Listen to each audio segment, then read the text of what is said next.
biashara umwe wa kumachuka urio kwirikana gwitithia na mbere biashara ya nchobi atina baruga na etikiritie nditango ije na kuromba mugambithania urekeri akiuga ethiritwe akigita untu bobo ni kenda omba guchwira ana bawe BC aguchoka chukuru amona bobo koti ni muringite baini na kugwata nchobi nkuruki arita ithano ire irakinyitwe gambene riu ire kuje Samugashima no karikoti ni ntuko ya narwaga tumenyithie nkuruki.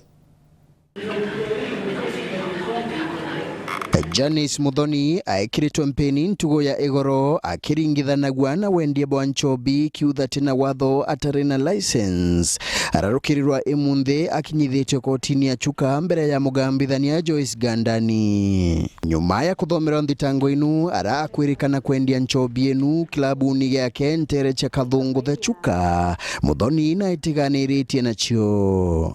Janice umeshtakiwa mbele mahakama na kosa la kuuza pombe bila kuwa na license kinyume na sheria. Maelezo ilikuwa tarehe 28 mwezi huu mwaka huu, masaa ilikuwa saa 8 na dakika 20 usiku. Chuka General Hospital, Chuka Division Meru South Sub County ambayo iko Tharaka Nithi County, ulipatikana ukiuza pombe bila kuwa na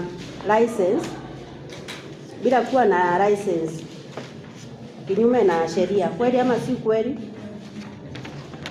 Akithetera Muthoni augite ati aigitwe akiendia nchobi enu iri njira ya guchwira ana bake bichi kagita kamachoka machukuru.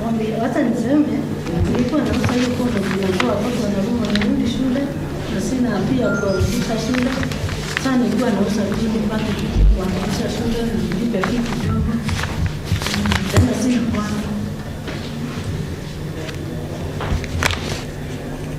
Unajua kama kila mtu atafanya hivyo, kitu kinataka license, wewe uchukue license useme kwa sababu nataka free. Na kile hiyo inakubaliwa. Muthoni naringitwe baini ya chiringi 10,000 kana abungwe njera mieri 2. Utalipa faini ya 10,000 ama ukae njera miezi.